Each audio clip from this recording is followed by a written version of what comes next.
Let us read the poem On the Grasshopper and Cricket by John Keats. Before moving ahead, let me tell you something about the poet John Keats. John Keats was born in London, lived only 25 years and 4 months, yet his poetic achievement is extraordinary. His writing career lasted a little more than 5 years, and three of his famous poems are Ode to a Nightingale, Ode on a Grecian Urn, Ode on Melancholy. In this brief period, he produced poems that rank him as one of the great English poets. He also wrote letters which T.S. Eliot calls the most notable and the most important ever written by an English poet. Before reading the poem, let us know the theme of the poem in brief. This poem by John Keats is a nature poem.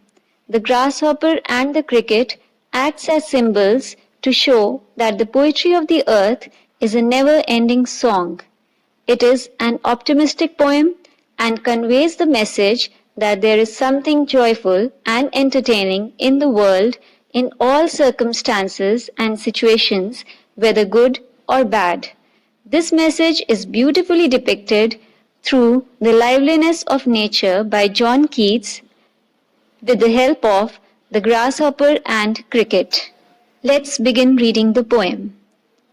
The poetry of earth is never dead. When all the birds are faint with the hot sun and hide in cooling trees, a voice will run from hedge to hedge. Hedge means bushes, about the new mown mead. New mown mead means freshly cut grasslands, that is, the grasshoppers. He takes the lead in summer luxury he has never done with his delights, for when tired out with fun, he rests at ease. Ease means comfortably beneath some pleasant weed. Weed means unwanted plant.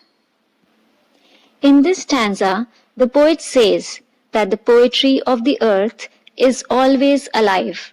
It's a never-ending song. He justifies this by saying that when all the singing or chirping birds become silent due to tiredness in the hot summer season and cool themselves by taking shelter in the shady branches of the trees, the nature song does not end, as it is the grasshopper which takes the opportunity and pleasure to keep the everlasting nature song going on by its voice while moving from bush to bush about the freshly cut grasslands. The grasshopper is fun-loving and cheerful in the summer season. It keeps the nature lively through its voice, and when gets tired, it rests comfortably under any one of the weeds it likes. The poetry of earth is ceasing never. On a lone winter evening, when the frost has wrought means brought about, a silence. From the stone there shrills means comes through loud and clear. The cricket's song, in warmth increasing ever, and seems to one in drowsiness, half lost. The grasshoppers among some grassy hills. In this stanza, the poet says that the poetry of earth does not stop, irrespective of the seasons. Even in the loneliness of winter season, when there is deep silence due to coldness, it is the cricket which through its voice continues the poetry of the earth.